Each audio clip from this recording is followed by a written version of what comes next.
When you tap buy on a commission-free trading app in the US, your order doesn't go to the stock exchange, not first. It goes to a private firm in Miami, Citadel Securities. They move $575 billion every single day. And they pay your broker for the privilege of seeing your order first. The system has a name: payment for order flow. Legal, normal, around since the late 1980s. But here is the strange part. Run the same trade, same stock, same second through two different brokers. One investor pays 40 cents in spread cost, the other pays $9. Factor 20. But before you panic, the answer isn't the same for everyone. Buy broad ETFs and hold for decades? This may barely touch you. Trade single stocks? It can matter a lot. By the end, you'll know exactly which one are you. So today, where the money actually flows, why Europe and America went in opposite direction, and the one question that decides whether any of this actually costs you anything at all. Citadel isn't alone. 5 firms handle 87% of all US retail equity orders. They don't compete head-to-head for your business, they each take a slice of it. Here is where it gets interesting. They don't just see your order, they see every order arriving in the same second. They see who's buying, they see who's selling, they see who's informed and who's guessing, and they price accordingly.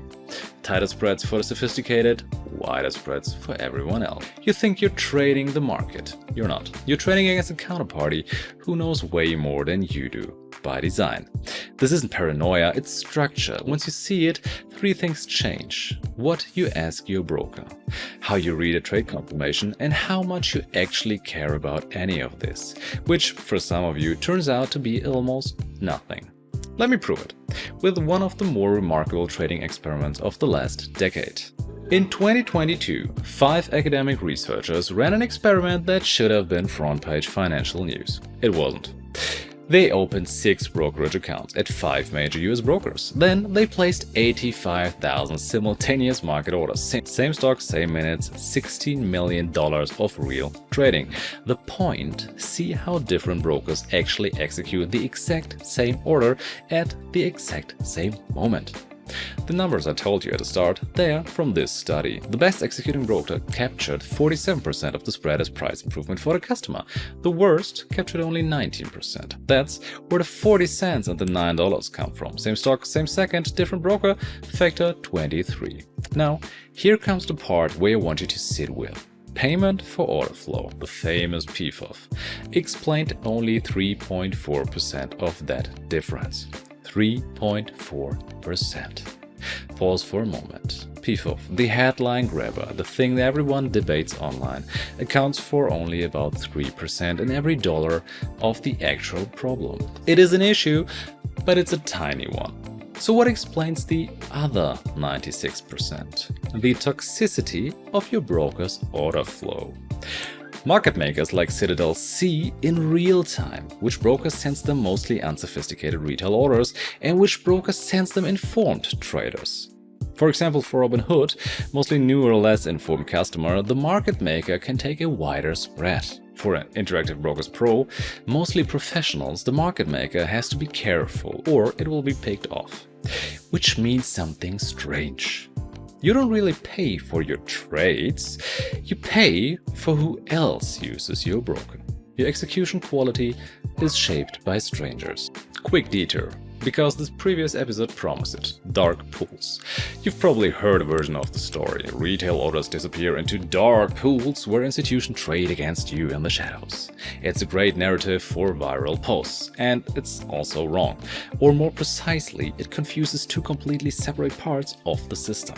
Dark pools are private trading venues. They handle around 10 to 15% of US equity volume. They were built so the pension funds and mutual funds can move large blocks of shares without crashing the price. Your retail order doesn't go there. Your retail order goes to a wholesale market maker. That's a different mechanism, different room, different business model, different problem. Conflating the two is the most common mistake retail investors make about market structure. Now, you don't make it anymore. Moving on. Now, the geopolitics. This matters most because your costs now depend more and more on where you live. In 24 months, 3 different regulators looked at the exact same system and reached 3 completely different conclusions. Europe first. On the 8th of March 2024, the European Union published Regulation 2024/791 Article 39A banned payment for order flow for retail investors. Outright cross-border, it took effect 20 days later, full implementation in 2024. Well, only one EU member state asked for extra time. Germany. The reason? Trade Republic, Scalable Capital, Smart Broker. The whole German neo-broker generation was built on PFOF. The Ministry of Finance gave them extra 2 years to restructure. Now the United States. Under SEC Chair Gary Gensler in 2022 and 2023, regulators proposed the same kind of restriction. The Order Competition Rule. Regulation Best Execution. Then the administration changed. On the 12th of June 2025, the new SEC Chair Paul Atkins formally withdrew both proposals. And the United Kingdom, the UK quietly banned PFOF in 2012. Years before the EU's MiFIR amendment, but in March 2026 the FCA, Britain's financial regulator, opened a review of that ban, possibly to loosen it, just as the EU was tightening. So, Europe bans, America doubles down, Britain wavers. 3 regulators, 1 piece of plumbing, 3 completely opposite direction. And that's where the story turns. The German neo-broker doesn't just restructure, they figured something out. If the law bans paying brokers for routing orders to the market maker, what happens when the broker is the market maker? Scalable Capital, December 2024, they launched their own regulated exchange, the European Investor Exchange, EIX. Scalable is one of 2 market makers on the venue, alongside an external partner called MBB Fairtrade. The economic logic of PFOF has shifted inward, not disappeared. Trade Republic, January 2026, BaFin, Germany's financial regulator, granted them a license to operate their own multilateral trading facility, or MTF. Same idea, Trade Republic is now its own market maker and its own venue. Here's the architecture. Before the ban, market makers capture the spread, pays a fraction back to the broker as PFOF. After, the broker is the market maker, captures the entire spread, pays no one. ESMA, Brussels market regulator, has not yet ruled whether this is functionally identical to the practice it just banned. The cost moved. Again, whether that matters to you depends on what you trade, and we're about to get there. Now the question I promised to answer. Does this actually matter for you? Here's the honest version. Let me give you 3 lenses. Check, understand, apply. Check. Are you a passive investor or an active trader? If you're running an ETF savings plan, 500 euros or US dollar a month into a broad index fund, 30 years no selling, here's the number you need. Your total cost from PFOF spreads market maker games across your entire investing lifetime, roughly around 50 euros. Not per year, total. We saw the Schwarz study already.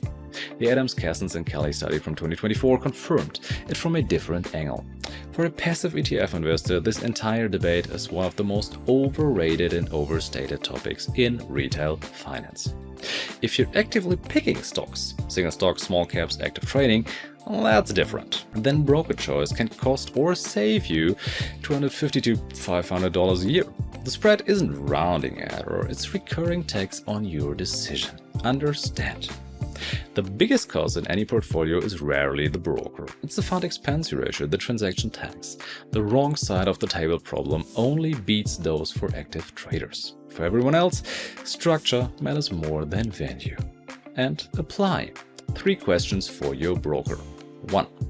Do they publish execution quality reports? Rule 605 disclosures. RTS reports real data, no marketing copy. 2. Where do they route your orders? Their own venue, a regulated exchange, or a wholesale market maker? And 3.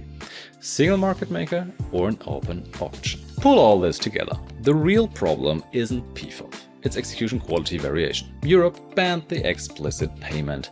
The economic mechanism moved into proprietary venues. The system is actively diverging across continents. That's the structure now. It will keep shifting. Your geography, your broker, your trading style, they decide whether any of this matters to you. For ETF investors with a long horizon, this is irrelevant. Sleep well, keep buying.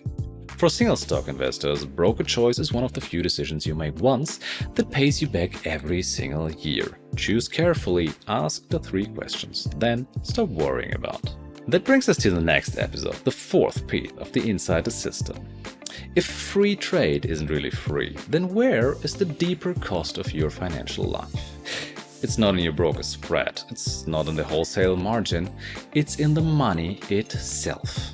Next time, I want to show you why this entire system has to work the way it does.